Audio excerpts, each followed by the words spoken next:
Greetings, Secretary General, and greetings, President Everett. Since we give a shout out, so we'll go ahead and do a brief roll call. We have myself, Brother John, President, Division 421. We have Brother Ross Marvin, a treasurer for Division 421.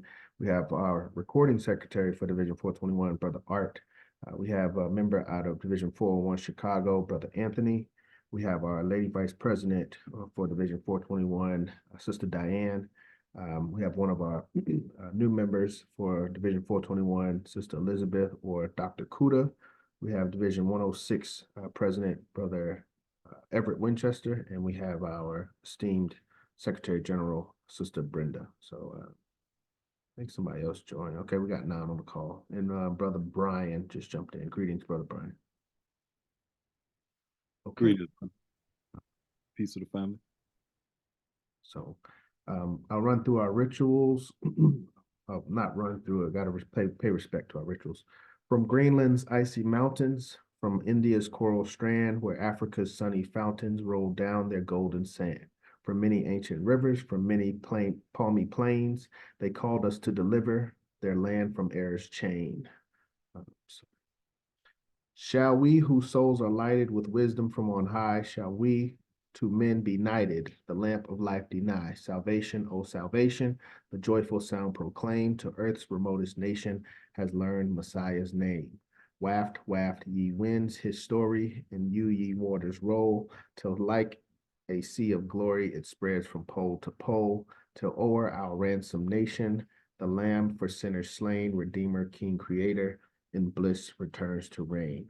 For time's sake, I will omit the prayer and shine on eternal light.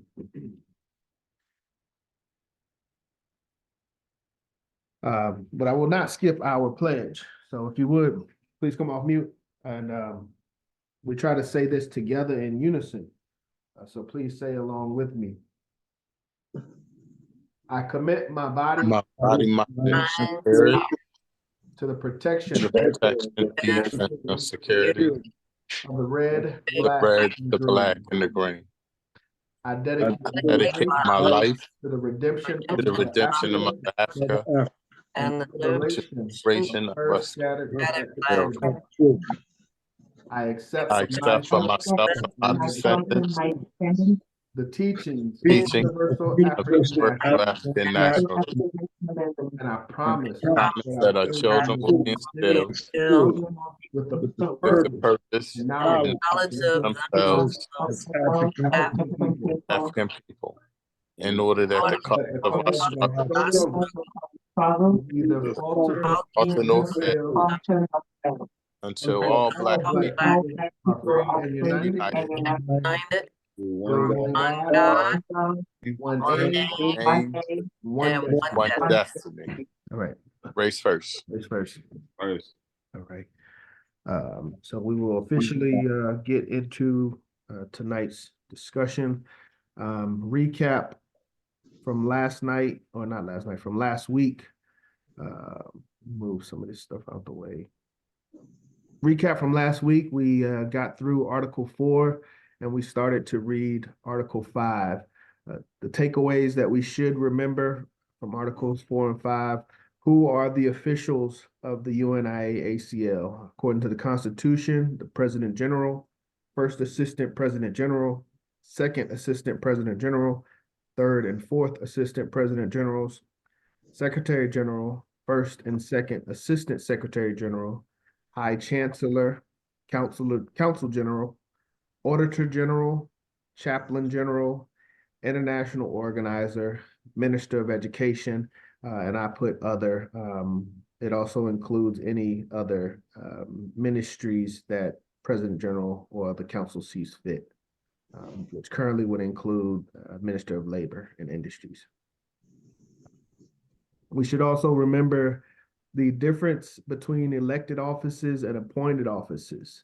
Who remembers what the elected offices were?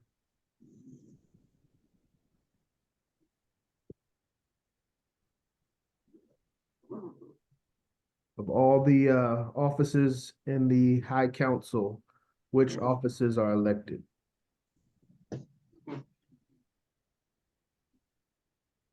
The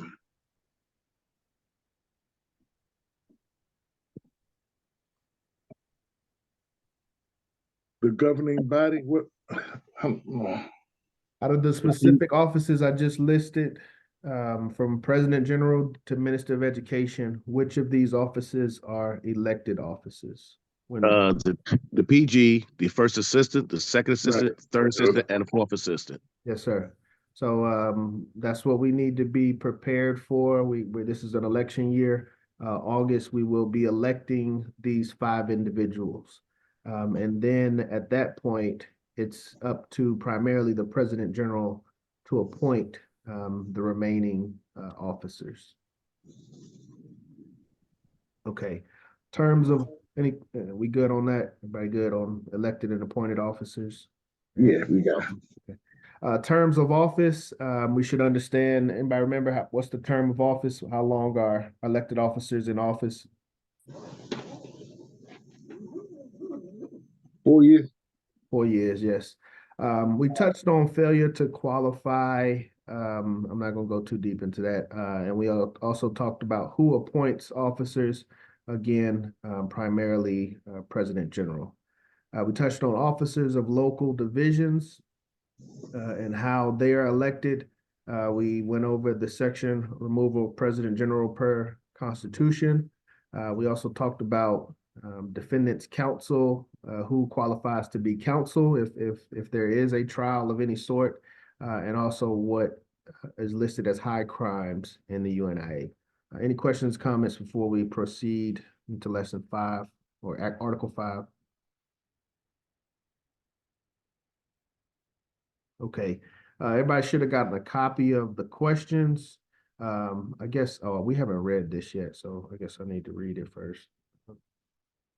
No. I don't? All right. I like that. That saves a lot of time. Number 19, what happens to gifts received by officers of the UNIA-ACL? Where do those gifts go? Again, this section is talking about, we just talked about bribes and high crimes. And now it's touching on officers that receive gifts.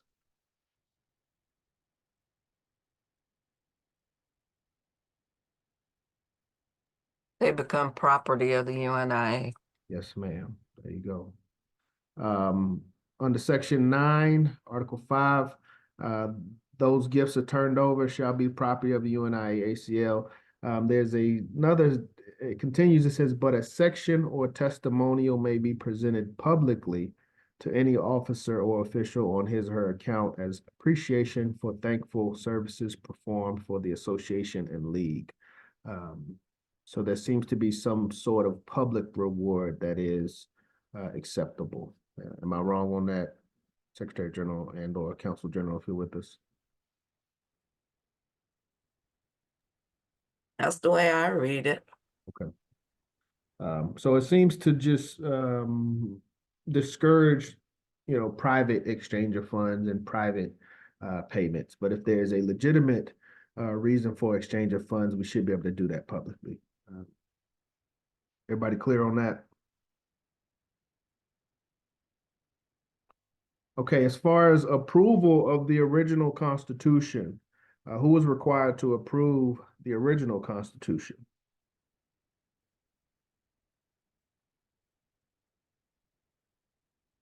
(421), where y'all at?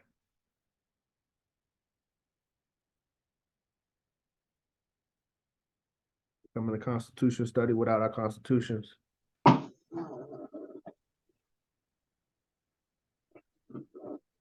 The High Council, huh?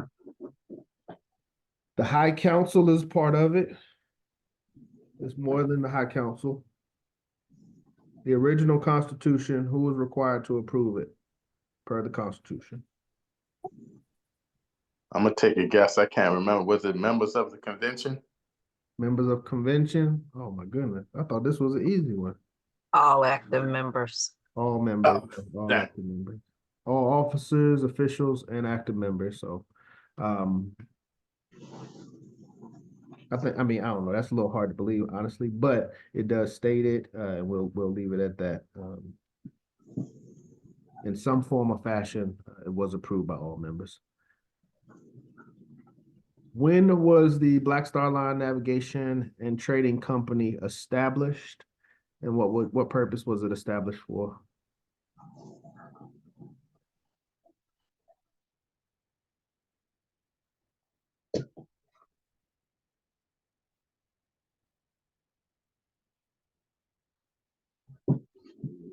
Black Star Line Navigation and Trading Company, when was it established?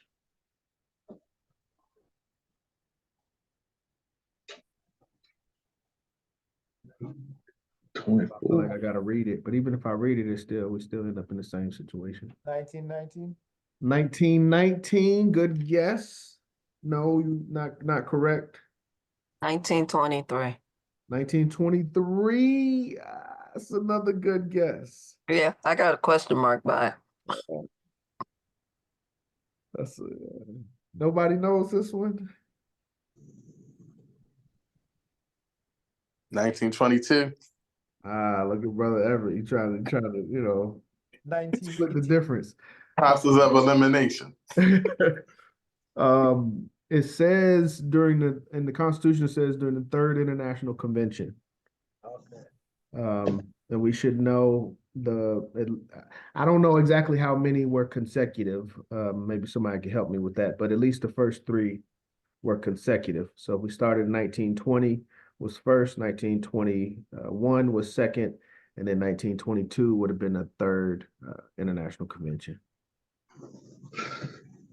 What purpose was the Black Star Line Navigation and Trading Company established for? It's simple, it's straightforward. It's in the name somewhat.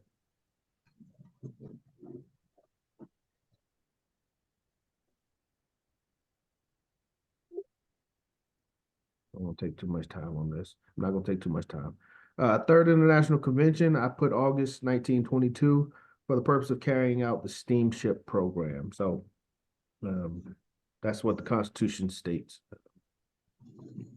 Questions, comments? Who were the incorporators of the Black Star Line Navigation and Trading Company? Who incorporated that company?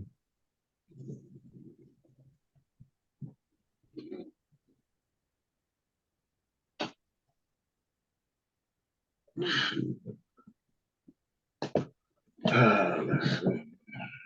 I have the UNIA. Yes, that's broad. Can you be more specific? The Executive Council. Executive Council is, yes, Executive Council. So it states that in section 11 that the Executive Council were the incorporators of the Black Star Line Navigation and Trading Company. Next question, Black Star Redemption Corporation. What was the purpose of the Black Star Redemption Corporation?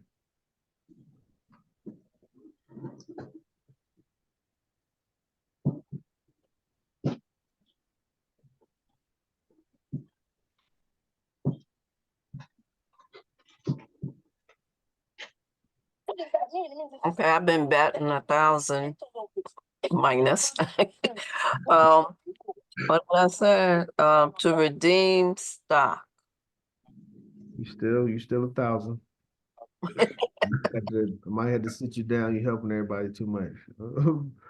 For the purpose of redeeming the stocks and notes of the Black Star Line Incorporated, now held by stockholders. So some of this stuff may not apply to us today, but it is in the Constitution. I do think that it is still important for us to know. So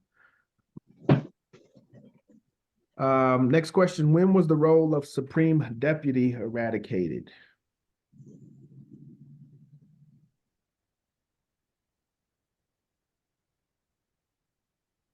Somebody besides Sister Brenda and Brother Everett. When was the role of Supreme Deputy eradicated? This should be a guess. We should be able to guess these. 05. 05. Brother Eric. Yeah. Yes, 2005. So keep that in mind. There were a lot of amendments and changes in 2005. And positions officially removed from the Constitution. Okay, this is a tough one. What are the responsibilities of the President General? Now we're getting into more fundamental, important, pertinent information. Roles and responsibilities or responsibilities of the President General.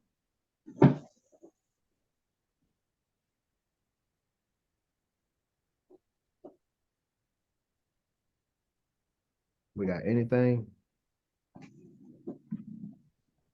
Do we know what the President General is? He's the working head. He's the front.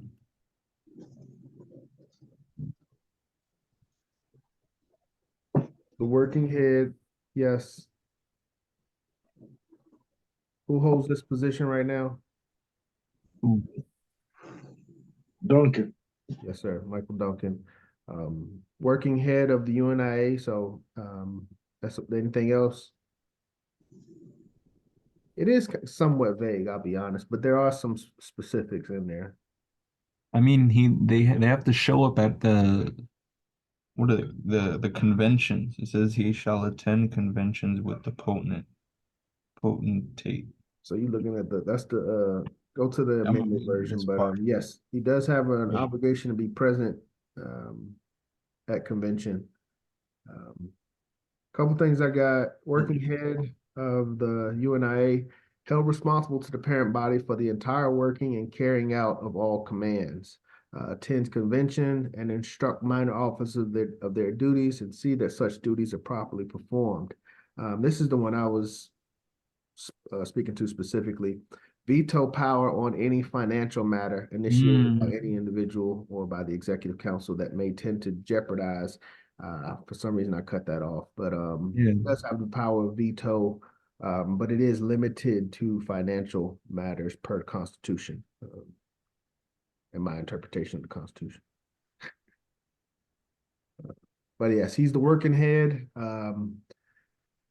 That's what the Constitution officially states under that title of President General, but we should also see that the President General is listed in other departments as well for appointing those offices and also kind of keeping those offices in line. So working head held responsible to parent body. Any questions, comments on President General responsibilities?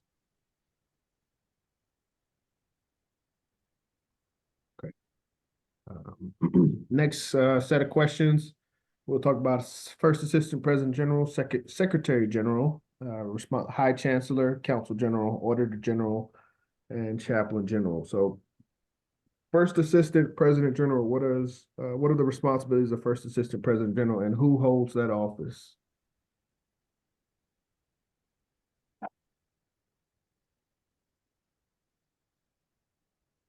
Brother Raymond Duguay. Yes, sir. And okay.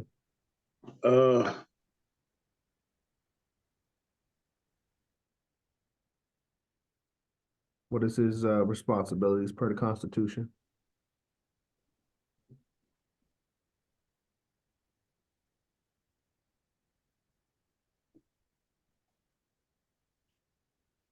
Okay, don't nobody know?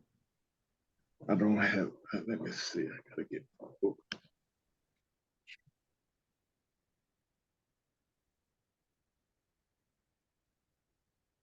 Brother Eric, you got your Constitution?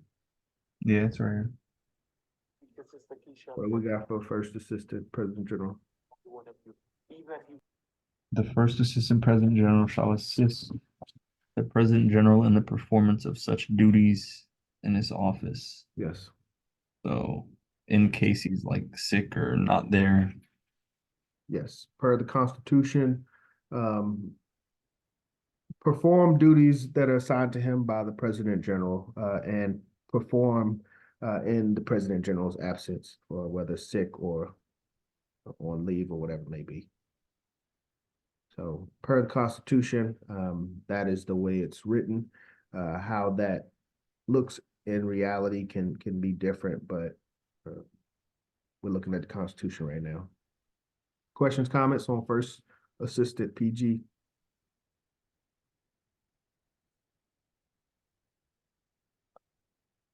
Okay, next one. What are responsibilities of our Secretary General per the Constitution?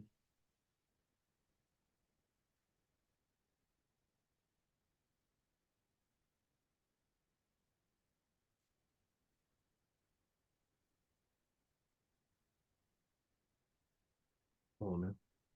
We can read it if we have to. Yeah, this is one I'm not gonna answer. I want to hear. I got you. This is a good one. I get anybody? Okay, I'm nervous. So according to section 16, what I pulled, shall have in his or her custody all correspondence of the UNIA-ACL. So somewhat of a conduit of records. She shall have under his, her control, all divisional secretaries shall conduct the general correspondence of the organization. She shall attend conventions and read reports and answer questions relative to the work of the organization. Secretary General, and that's kind of, I think that may be where I've gotten the idea that Secretary General is the voice of the High Executive Council. But You read the reports. read reports and answer questions relative to the work of the organization. Yeah, no, I know that, but yeah, I think the president's general should step up and be the voice of the UNIA. I won't disagree with that. But so any questions, comments on responsibilities of Secretary General per Constitution? Secretary General, do got a question in regards to correspondence and records. How does that work? Because I know we've had some issues with transferring information from administration to administration, but yeah, how does the access to that information work? I know you've helped me in the past with minutes from conventions, but yeah, what are your thoughts on, if an individual had a question about something, should they come to you about it? No. Well, where should they go? Yeah, they could come to me. I'll take it to the High Executive Council and bring back an answer. Okay. Any questions on Secretary General before we proceed? Okay. Next is High Chancellor. So according to the Constitution, what are the responsibilities of the High Chancellor? And do we know who our High Chancellor is? And obviously our Secretary General is Sister Brenda, but do we know who our High Chancellor is?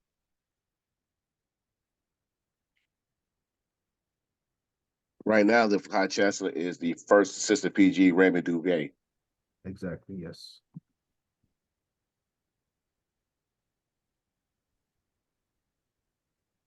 And do we know his responsibility as High Chancellor per the Constitution? He deals with the funds of the UNIA, the money. Deals with the funds and the money, yes. Per Constitution, custodian of the funds of the UNIA-ACL shall deposit all funds into a reasonable bank, shall give bond to the President General, of which bond shall be well recognized. I'm not sure where we are on that. We can discuss that at HEC. Shall attend convention and deliver the financial speech of the year.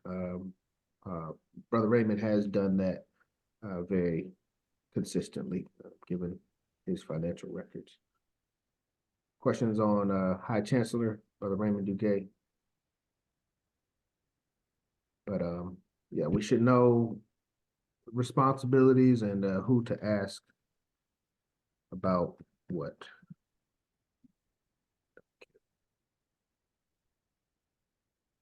Next would be our council general. So just want to add one thing, which we haven't quite gotten to. Under the VACA, he is also, or she, responsible to try to get the money into a Black-owned bank in the United States. let's see if I got that. Give me 1 second. Let's see if I got that in here. The VACA wasn't part of the Yeah, Vaca didn't come to about till 2020. Yeah. But I know, and it wasn't in the it wasn't in the draft. right. Okay, so I'm gonna need your help when I get to that one. Make sure we got everything. Okay. So, all right, let's get back to council general. Share my screen. I do have a section on VACA, but I don't know if it's that detailed. Council general is Attorney Motep Moore. Yes, he is. Council general is on. You don't have, it's not for you, Council General, but what are the responsibilities of our Council General according to the Constitution of the UNIA?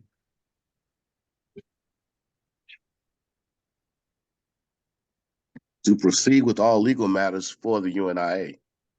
All legal matters, yes. He is the head of head legal individual.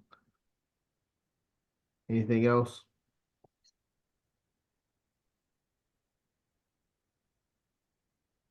What we're doing tonight, and Council General has been assisting me behind the scenes, get this together. The instruction of the UNI of the Constitution, sorry. Head legal officer of the UNIA-ACL shall instruct all officials and officers of the association on the law, and shall conduct all cases or see to the defending of the society before all courts of justice and appear on the society's behalf at all times as directed by the President General. So head legal officer, if you don't remember anything else, Council General. Attorney Motep, anything you want to add to that or say to that? Thank you for being here with us. No, nothing. Thank you. Any questions for our Council General? I want to add that he listens to and supports the Secretary General because she always has questions. No. I know I have my questions for Council General as well, so he's doing a great job from my standpoint. Yes, and I want to thank him. So Council General is Attorney Imhotep Alkebalan out of Division 421. Okay. What is the responsibility of the Auditor General per the Constitution? The responsibility of the Auditor General is to go over the books to make sure that there's no errors or discrepancies in the books that are given by the High Chancellor. There it is. That's what I was looking for, High Chancellor, books from the High Chancellor. According to the Constitution, Section 22 shall audit the accounts for High Chancellor and all accounts and books for other high officers and branches twice annual where practical. Shall secure the assistance for this purpose of an expert accountant, and he shall submit his report to the President General, who shall cause same to be published in the Journal of the Association. Do we know who our Auditor General is? We don't have one currently, do we? I don't think we do. Secretary General, is that correct? That's an open office? That is correct. Okay.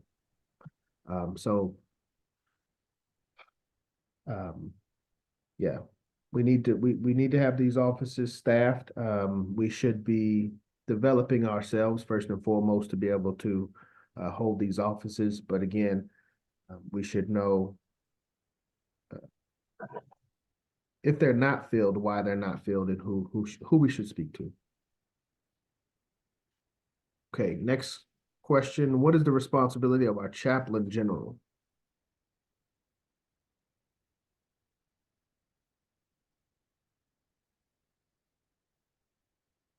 Chaplain General is to proceed with all religious matters of the UNIA. Yes. To my memory, he's a spiritual head and he does the rituals. Section 24 states he shall be the spiritual advisor of the President General and the Executive Council, shall attend conventions at its opening using the UNIA ritual and prayers. Do we know who holds that office? Oh, I just helped y'all, but it don't matter. All right, that's an open office to my knowledge as well. Am I wrong, Secretary General? Okay, so You are not wrong. You are correct. these are leadership opportunities for those that seek leadership. There are some opportunities available. I encourage all qualified candidates to pursue those offices. Next question, international organizer. What are the responsibilities of the international organizer? And it's very straightforward.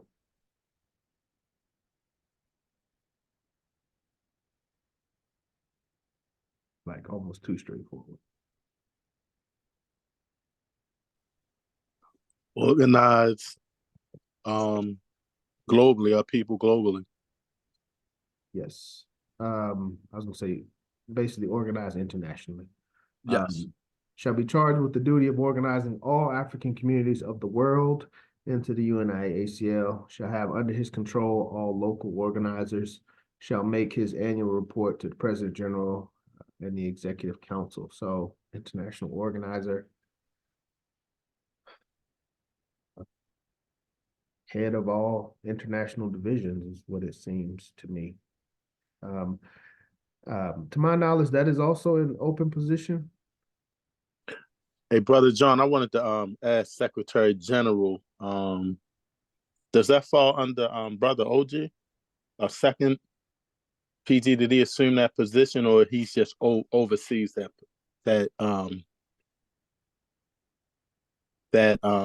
department? How's the Queen at? Secretary General, you're on mute if you're speaking. Yeah, I just came off. Thank you. You're asking me, is he taking that position? Holding that position? Yeah. Is he holding that position as well, or does he just oversee that department?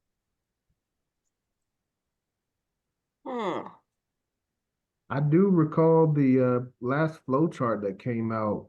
International organizer was under second President General. Right. So he oversees it. Okay, that's what I meant pretty much. Was he? No. I'm sorry. The last one, international organizer, is under first assistant PG. No, this is the one I have. And international organizer falls under second PG. This is back when we had Sister Olivia at third PG. I think when this body was first elected. Okay, so I have the 2023. And the international organizer is under first assistant. Under Brother Raymond. Second assistant has more technology. So he's got Minister of Information, Garvey's Voice, media chat, text blasting, videos, and of course, he does do international divisions because he's traveling a lot. But first assistant is also doing international divisions and international organizing, but that does fall under first assistant. Okay, first assistant. Should I have a copy of that chart that you were just reading from? Sure. No, I mean, should I already? You already sent it out, I'm sure. No, we discussed it in the new member, but I don't think I sent it. I'll send it to you right now. Please, thank you. All right. I'd like to keep the latest and greatest. So, international organizer currently is under the office of, or under First Assistant President General Raymond Duque. Any questions on international organizer? Ha. That's real. That's real. My question would be, is that international organizer also open office? Secretary General, maybe you be able to, Yeah, is it there- officially open? it is an officially open office. It is? It was on the last list I sent out when we asked people to consider applying for or nominating themselves for positions. So yes, it is an I thought it was a queen doing that job that was working out of that was working with Liberty Farm that was doing that job. she was doing she was High Commissioner General. Okay. Yeah, she was High Commissioner General. And so she actually was doing a lot of international organizing, but she didn't officially hold that position. I say thank you. My next question, Press John, would be for that international organizer position, do you have to be elected or nominated, or how does the process go? It's an appointment by the President General, to my knowledge. Yep. Is it just head picked, or how does the President General appoint someone to that position? Or is there a way you I'm- got to put in your CVs into a pool, or how does it work? I'm gonna say, I know you need to start with an application. Secretary General, if you could help me answer that question. You have a little more experience than I do. But I know that you would initially to submit an application. I would think. Yes, you just have to let us know that you are interested and yeah, submit your qualifications and come before the High Executive Council. And that's all to it. Thank you. All right. Yeah, Dr. Kuda, just get with me if that's something that you would like to pursue. I have some paperwork that I can forward to you. Yes, I'll communicate with you, President John. Thank you. Thank you. Surgeon General, do we know who holds the office of Surgeon General and what their responsibility is? Who holds that office?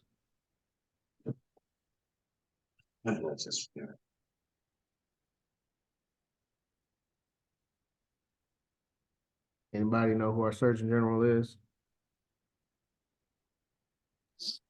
It was Dr. James McIntosh, but I believe he resigned at the end of last year. To my knowledge as well, that is an open position.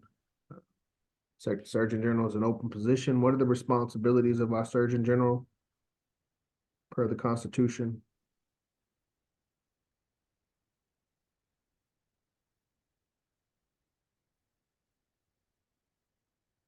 He is the head of all medical advice and highest doctor on our in the UNIA. Yeah, so Officially in the UNIA.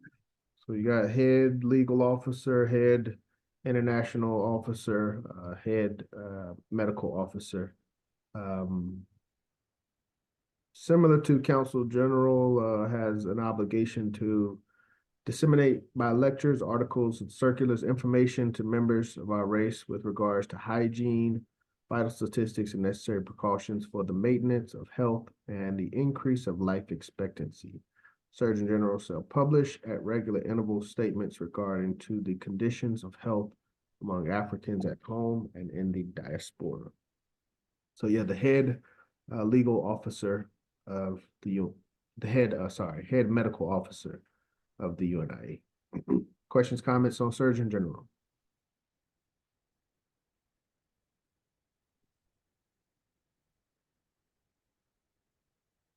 Okay. Next one is Minister of Labor. Who knows who our Minister of Labor is? Minister of Labor and Industry would be President Clyde Banks of 429. Yes, sir. Clyde Banks, what is his responsibility?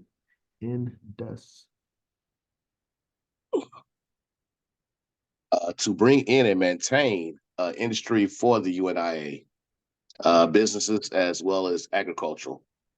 Businesses as well as agriculture. To my knowledge, he has responsibility of labor. Shall be Yes. executive officer, UNI, whose duties shall be to regulate labor and industry of the parent body and among divisions and various members of the organization throughout the world. When feasible, he should have representatives in each division and shall thereby inform himself of the labor conditions throughout the world and formulate plans to relieve the economic conditions of Negroes everywhere. He shall also lend his assistance to all matters of immigration and to establishment of avenues of industry for the members of the organization. So very big job, tough, heavy responsibility. You see, I wanted to say labor, like, well, it's labor, yeah, it's head labor officer. I wasn't gonna say economy, but it's more about labor. Any questions on Minister of Labor and Industry? Brother Clyde Banks out of 429 Chicago.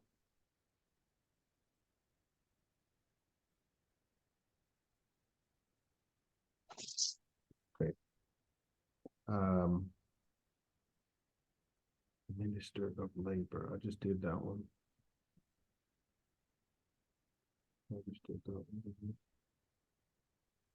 Next, when was the Minister of Legion eradicated?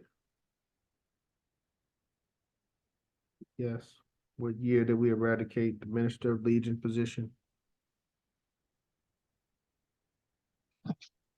Oh, If you had to guess,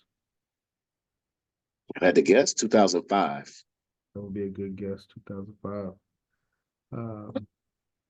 What is the responsibility of Minister of Education? And all of the eradicated positions, again, discuss those with your local divisions. I don't think it is valuable time to discuss eradicated positions during this meeting, but responsibility of our Minister of Education. And who is our Minister of Education? Do we have a Minister of Education? Dude, We do. just drawing a blank there. President of New York Division, Oster, Brother Oster. What Is Minister of Education. What is the responsibility of our Minister of Education?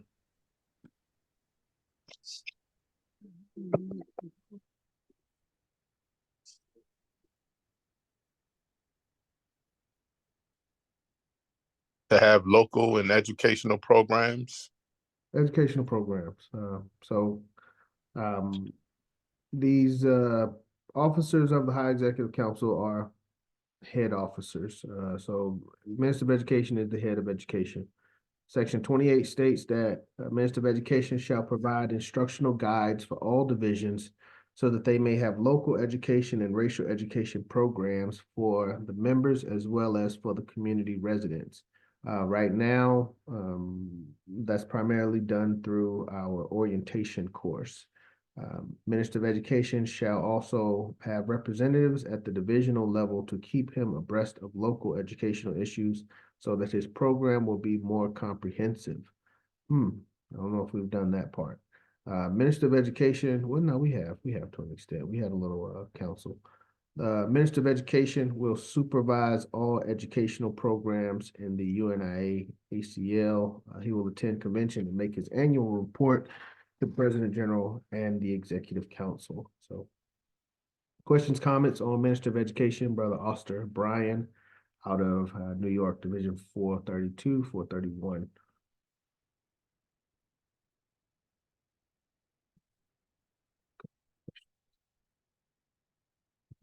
Stop sharing, fix this slide, and we will continue. It is 8:55, almost 9 o'clock. We are getting into section Yeah, okay, we're getting into section 6.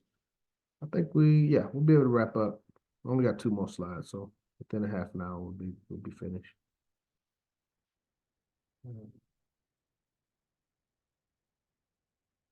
That was a good idea to not read, whoever made that suggestion. Article 6, we're getting into Article 6 of our Constitution. Requirements for high officials. So there was a question that came up. Somebody wants to be a high official. What are the requirements of high officials according to the Constitution?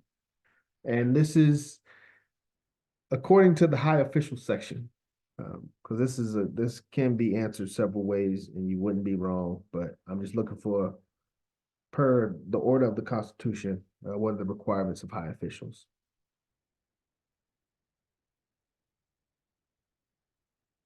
Or should I say prior to 2021? What was that question again, Brother John? What are the requirements of high officials? I know in that one part, I don't know if this is the answer you looking for though, but that one part, it was like they have to be Negroes and their wives have to be Negro. That's the part you're talking about, or is it another part? Yes, sir. No, that's what I'm looking for. Oh, okay. Shall be Negroes and their consorts or wives shall be Negroes. No one admitted to the high office of the association whose companion is of an alien race. Any questions, comments on that? We'll stop. Make sure that is clear. We've had questions about this in the past, but per our Constitution, we are very clear. One, in order to be a member, you must be Negro and or African. But in order to be a high official, your partner must also be Negro and or African. So you can be a member of the UNIA, but if your partner can't be a member of the UNIA, then you cannot be a high official. Questions, comments? Yeah, when we say Negro, does that specifically mean Africans in America, or what we mean by that? No, Negro is a racial. So race extends beyond nationality. So whether, Africans at home and abroad are quote unquote Negroes. Oh, okay, gotcha. It's global. Okay. Synonymous with, we've recently changed it to African. So it's synonymous with African. I don't know. It don't matter. I like Negro, but I don't know. I study like John Henry Clark and what's his name? The Egyptian guy. Diop. Yeah, those type of people. And they use Negro all the time. So Well, we need to leave Negro in the 50s and in the 30s. 19, not the 20s. But it's the easiest on. I respect it. It's all. Yeah, it's all synonymous. It's all synonymous. So okay, I appreciate it. No problem. Second section. Wait a minute, that's the first and second section? Yeah, that's 1 and 2. So I think 1 is you shall Negroes, consort wives. I think is that section 2. I don't know.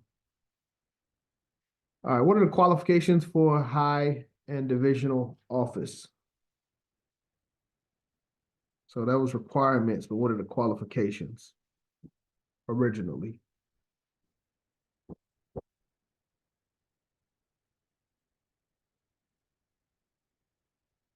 Pre-VACA, I'll put it that way. And we'll talk about VACA separately, but they gotta be paying dues members, caught up. Active dues paying members caught up.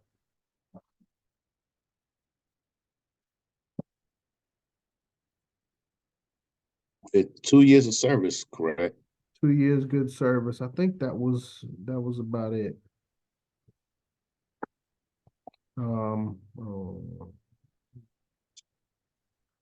Registered active member with all dues paid up shall be an African, shall be proven to be conscientious to the cause of racial uplift. That's something that hasn't been mentioned. Shall not be married to anyone of alien race. So that was said up here. Shall be free from criminal conviction. We didn't mention that. Shall be of reputable moral standing and good education. I think that's subjective, honestly, the way it's stated. Candidates for high executive office to the UNIA should have a minimum of 2 years good service at the divisional level. So according to the original and 2005 Constitution, these were the requirements and qualifications for high and divisional office. Any questions or comments before we go to the VACA?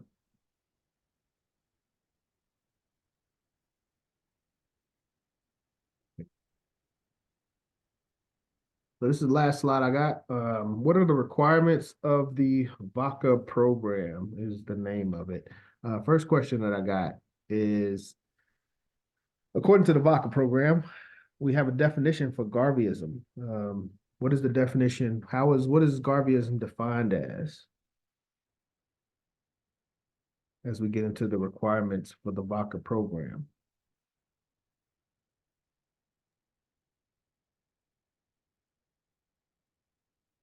Does everybody has a current constitution, right? No, they don't. So some people not gonna have to answer. Okay. This, you have to have the physical copy for this, for these questions. If you don't have the physical copy, you will not be able to answer this sufficiently. Okay. So Garveyism is defined as completing a course of study to include reading and studying the following materials under the guidance of the Minister of Education. Completing a course of study to include reading and studying the following under the guidance of the Minister of Education. But it also, let's be clear, as far as the requirement for Garveyism. It says the VACA program is designed to create basic standards. This is on page 25 at the bottom. The VACA program is designed to create basic standards for members to ensure members are selected for positions of authority who have basic talents, abilities, gifts, and skills to lead this organization that is academically sound and measurable beyond. Will be transferred based to a on the customer system of service government. representative. Hold on, somebody, please mute your minds. Secretary General, that's not you, is it? Thank you for calling. No, Hold on. that's not me, but I didn't realize I was unmuted. All right. So, and skills to lead this organization that is academically sound and measurable based on a system of Garveyism. So, again, this is a little vague. And then it says Garveyism is defined as completing a course of study, which includes 4 sections. What are those 4 sections that Garveyism includes?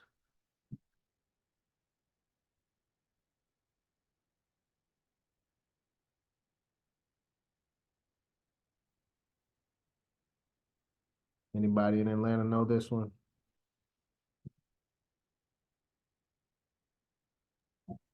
One of them is the Message to the People course. One of them is Course of African Philosophy, yes. In philosophy. What else is important? The other one was one of the Tony Martin books? You close, but what's our important text? Most important text? You said one. Philosophies and opinion. Not yet. More Not important that than that. Race first. More important than that. Bylaws? The Constitution. Constitution, yeah. Okay, but y'all got 2, including a part of a third one.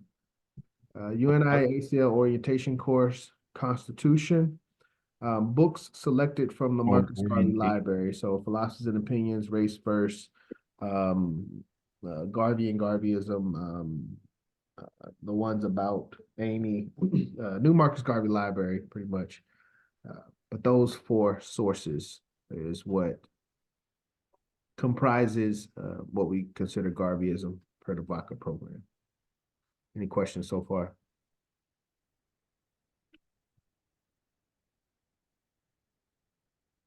So these requirements as per page, I'm looking at the large Constitution, page 25. This is added August 2021. So these were more additional specific requirements. The name VACA stands for vacancies, appointments, and central authorization. So there's an attempt to centralize education and authority and our funds as well. Okay, what are some additional requirements per the VACA program? We got Garveyism. And Secretary General, before we even go any further, hold on. Secretary General, I got a question. So when this talks about Garveyism and it says the guard in front of completeness. Okay, no, it's section or point 1, be proven to meet the standard of Article 6 of the Constitution and bylaws of UNIA-ACL sections 1 and 2 with the following noted. As there is not currently a course of instruction, any nominee or appointee must agree in writing before appointment to take such course of instruction as outlined by the President General. The course is Course of African Philosophy by Marcus Garvey, conducted by a certified instructor. When it says there is not currently a course of instruction, what is it speaking of? What portion of the Constitution is it speaking of specifically? Is it talking about the VACA program, or is that talking about in the qualifications for high individual office? Well, that fits both. It actually fits both, but it is referring to the VACA program that says that you have to do a course of study, but the course of study is still being developed. So Wait a minute, hold on. You saying the VACA program says that you have to do a course of study? well, that's what you just read, right? I read that Garveyism is defined as completing a course of study. Mm-hmm. That is academically sound and measurable based on a system of Garveyism. Okay. That's very vague. I don't like that.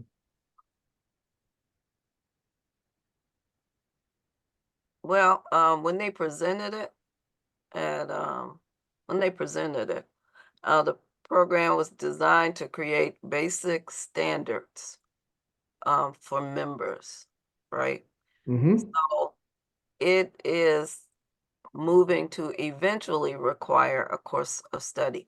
And the Constitution did require a course of study under the universities of the UNIA, which we don't have, and we didn't have those courses, so they stopped requiring them. And so in 2021, they came up with, I'm not going to say a replacement, but they came up with VACA to kind of fill in some of the gaps. So, and what you read said that all persons nominated, selected, and appointed shall meet the following basic requirements. And so that says it's a requirement. Where do you see that? On page 25, right under Course of African Philosophy. Okay, I see hold on. I see candidates for high must meet UNIA basic requirements for nominees.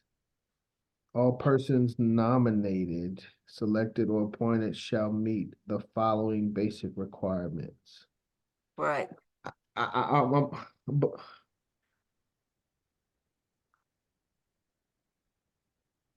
Yeah, I'm sorry. But I did ask the Council General about this earlier. I'm trying to figure out when it says as there is not currently a course of instruction, what course are they specifically referring to? Because it starts off talking about Article 6, sections 1 and 2. And that has qualifications for high individual offices and the requirements. But then you said that it applies to the VACA program, in your opinion, or it could. Council General, feel free to jump in whenever you want. But I'm trying to understand when they say as there is not currently a course of instruction, what are they speaking of? What course are they specifically referring to that was mentioned previous?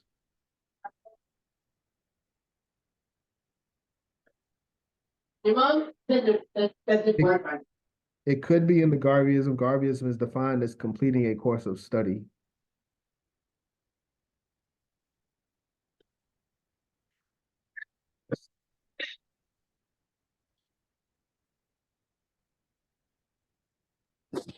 Could they be talking about the course of African philosophy? Because they didn't actually go through, approve who's going to do the course and stuff yet for the whole UNIA? For me, that was I'm just meaning, guessing. I don't know. for me, I don't know, because I felt like they were talking about section 2, but I felt like they were talking about the part of section 2 that was amended and removed, but that's why I kind of had a question. And if that's the case, then it would have to, if it's not the amended and removed section, then it'll have to be the VACA section.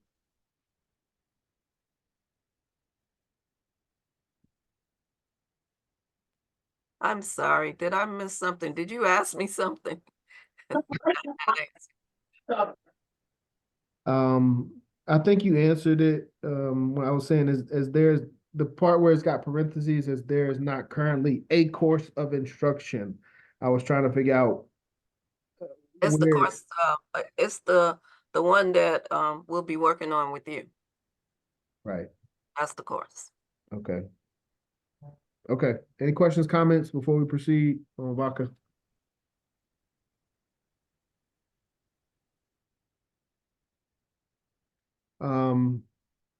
All right. What are additional requirements under VACA besides Garveyism?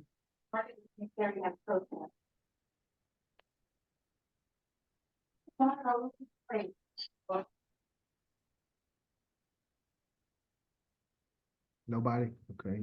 Everybody quiet. That's okay. We're getting tired.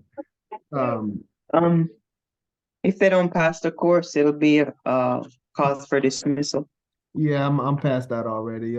Section Okay. point 2, all nominees must submit a resume.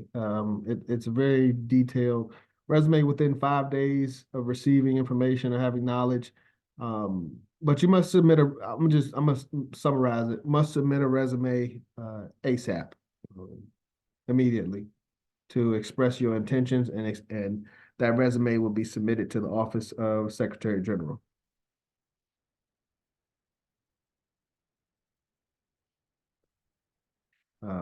If there aren't any questions, anybody got the next requirement?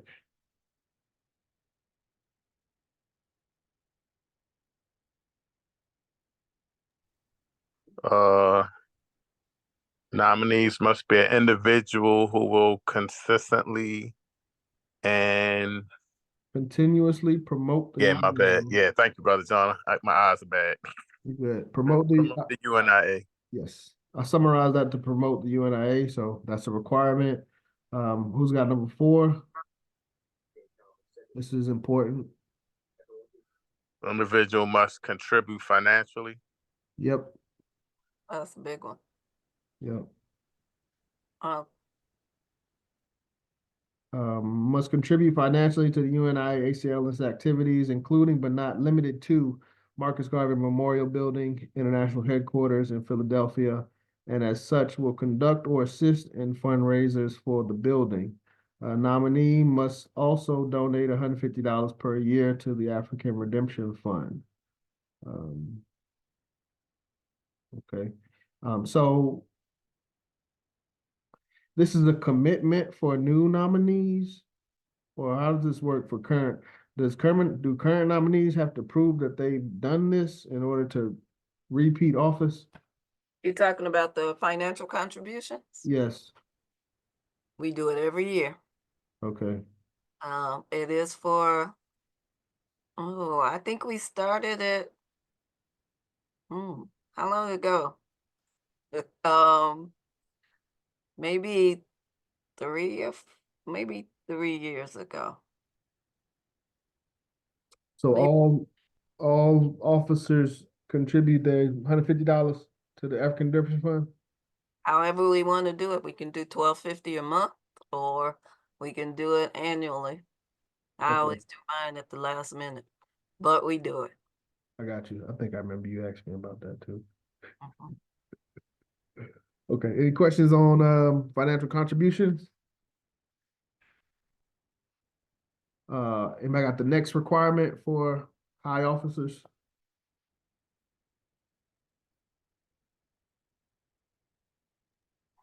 Must be an individual.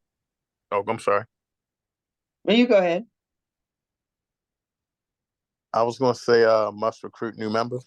Yes, recruit new members.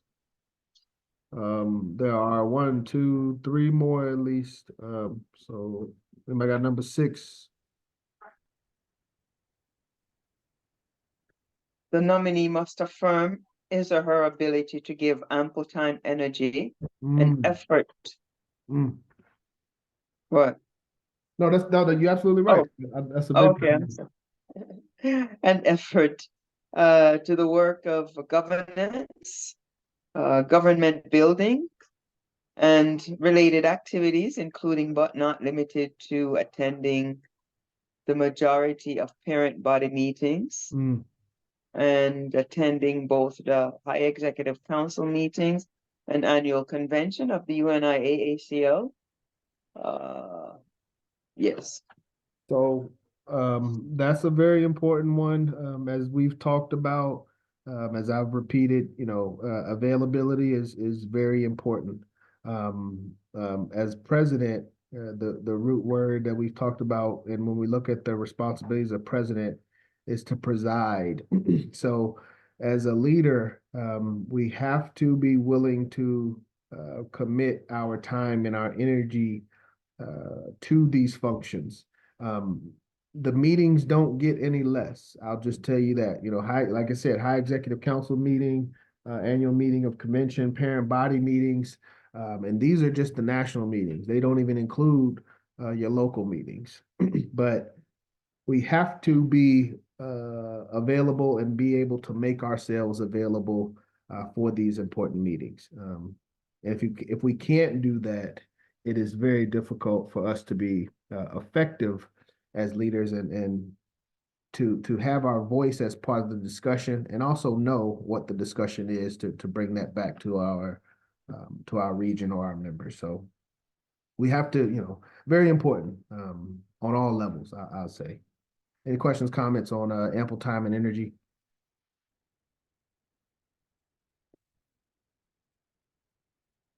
Anybody got number 7?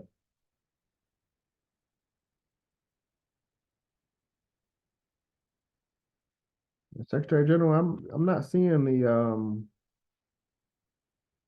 bank in this section. The bank, you passed it. It was actually under the High Chancellor, because it's a requirement for the High Chancellor. Okay, I need to make sure I got that corrected. While I'm looking at that, anybody got number 7 for us? Auditor General, Commissioner General. That's a background check. Yep, background check. Background check, yes. What were you saying about the High Chancellor? You just said in some responsible bank? Oh, no, it says that he has to put the money in, let me go back. No, this one don't have black bank, but I've seen Yeah, it. it says black owned bank on page 22 if you got the big one. I got the big one. Let me see. Okay, it's in the right under High Chancellor, then it says VACA. And the Central Authorization Program, right?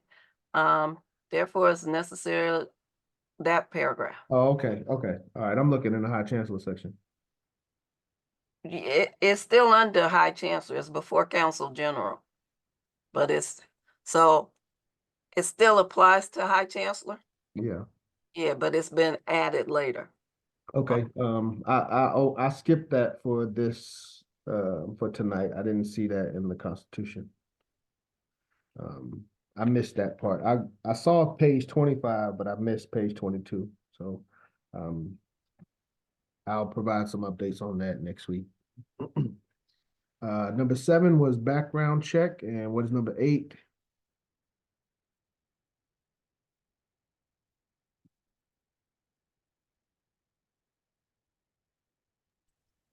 Confidentiality agreement must be signed.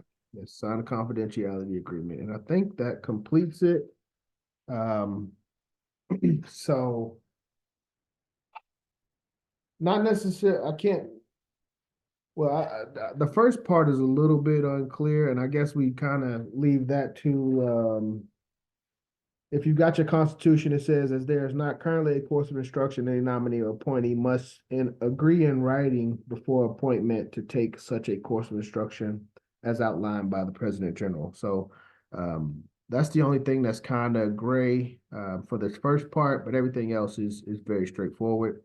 Submit your resume, promote the UNIA-ACL, make your financial contributions, recruit new members. Make sure we give ample time and energy to the UNIA-ACL. We should not have to, chase people down in order to attend meetings. Pass a background check and sign a confidentiality agreement. Any questions, comments on VACA program, which also would fall under qualifications for high?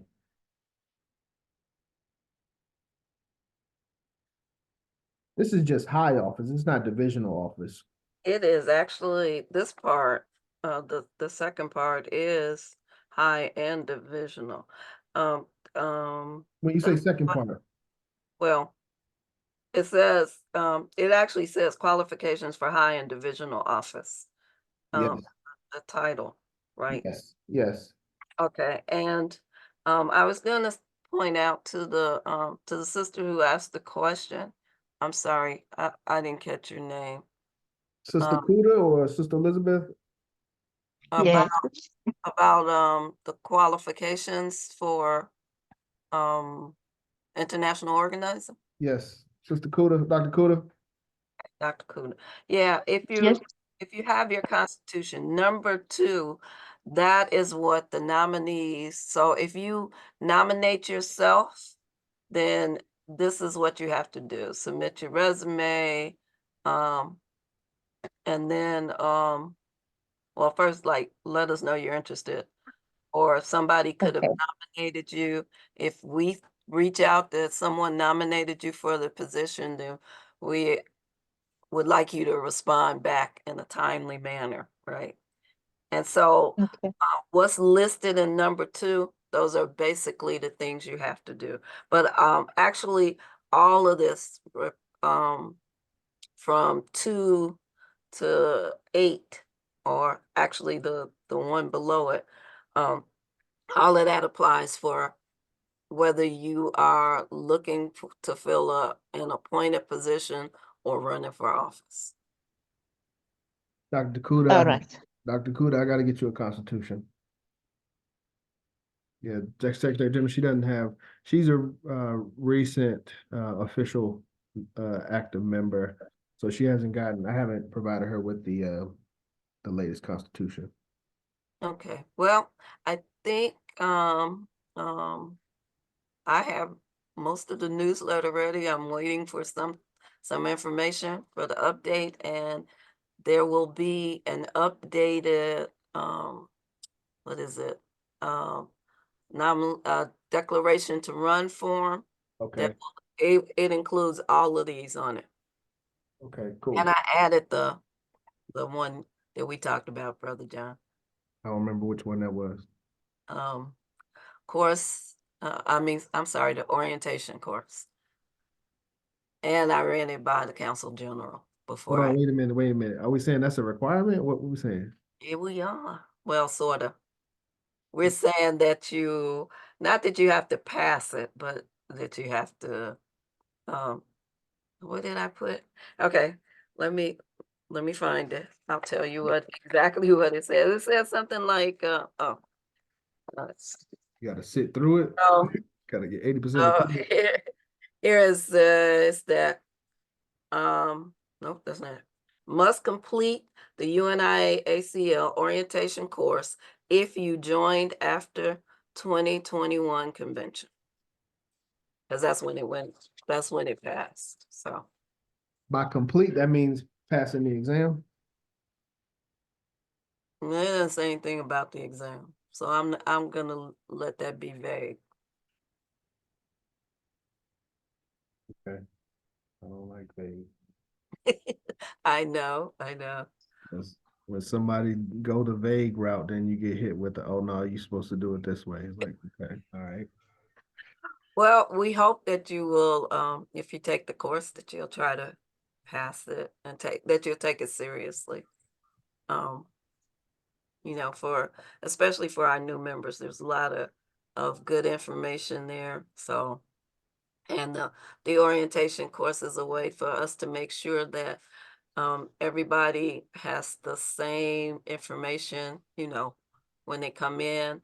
And of course, in our divisions, we can do supplemental orientation material for our division. And so we can add to what's offered, but having the UNI-ACL orientation course gives us the same grounding, the same footing all across the world. Good idea. I didn't really have anything else. Anybody have any questions or comments?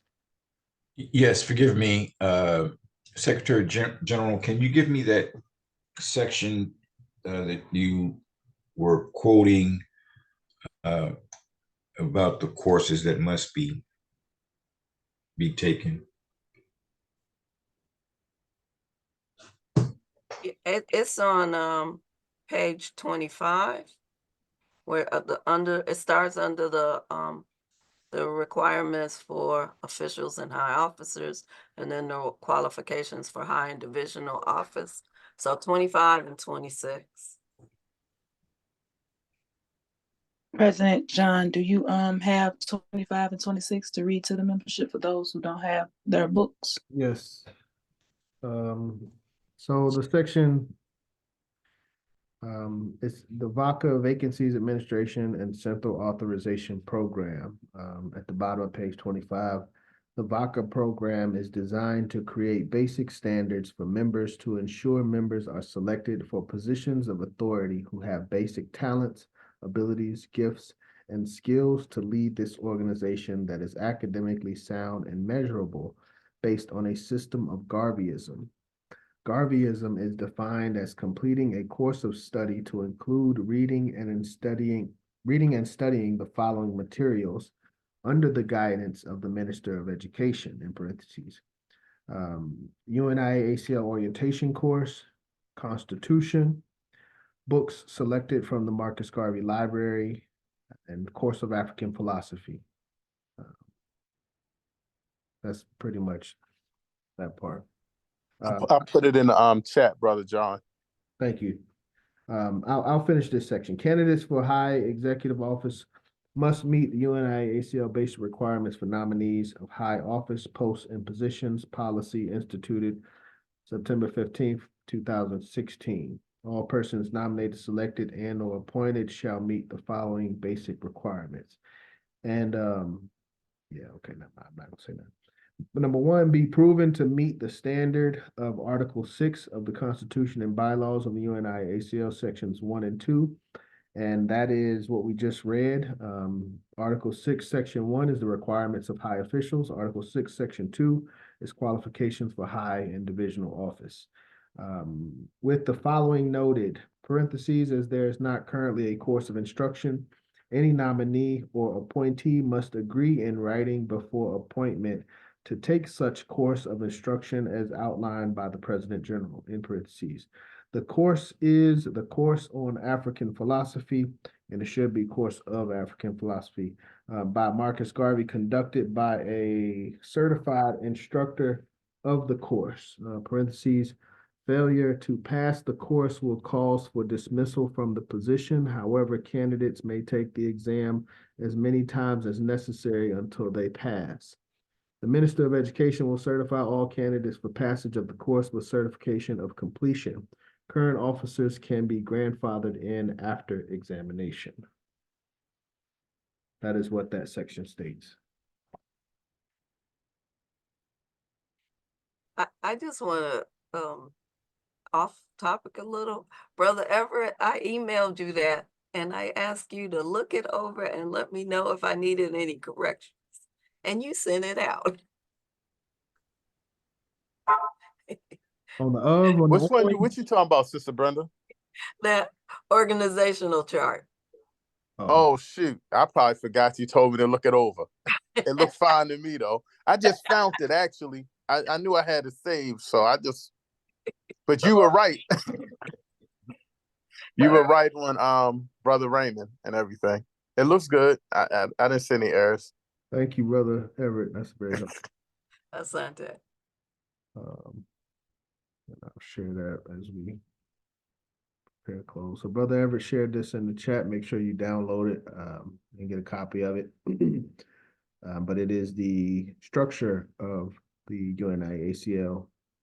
President General Michael R. Duncan, High Chancellor Raymond Duguay, Secretary General Brenda Amolkan, Council of Elders, which we need to get going and get staff. So we need to push for that. First Assistant Raymond Duguay, Second Assistant Brother Ogu, I'm not gonna say his last name. Third Assistant PG Brother Charles out of Detroit. No, not sorry, DC. Brother Ogu's New York, Brother Raymond's New York, Brother Michael's New York, Sister Brenda, Chicago, Fourth Assistant PG, Brother Quahir out of New York, Surgeon General, Open Office, High Commissioner General, President Marua out of Chicago, 401, Auditor General, Open Office, Counsel General, Division 421, Attorney Imhotep, and Chaplain General, Open Office. Minister of Education, Brother Austin Bryan, 430 in New York. Minister of Industries, Labor and Industries, Division 429, Chicago, Brother Clyde. Minister of Information, Division 106, Baltimore, President Everett. So that is our current, most recent updated structure of our government. Any questions on anything we discussed tonight or anything before we close out? It's been a good meeting, in my opinion.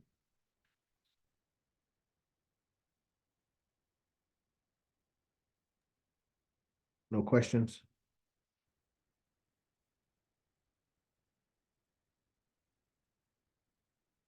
Okay. Dr. Kuda, you gonna say something? No. Thank you. Everything is very clear. Thank you so much, President John and Secretary General Brenda. Thank you. Well, I'll get you the information that you need. I need to get you a constitution, Brother Art. I need to get you a constitution too. Thank you for being patient. We will close out if you would. Does somebody want to help me out? Brother Eric, are you still there? He dropped off. Sister Diane, you want to do us the honors of closing us out, please? Sure. Thank you. Everyone, put your black fist in the air. Say, repeat, one God, One One God. God, One God, one aim, One aim. name, one name, one destiny. One One destiny. one destiny. destiny. one Destiny. Africa, Africa. Africa, Africa. for the Africans. For the for the Africans. Africans, Those at home Those at those home at home, and those abroad. and And those those those abroad. abroad. Grace first. Grace first. Grace first. Grace And first. blessings. Peace, family. Peace Great and meeting. blessings. Have a good Peace and night. love, family. Peace and love.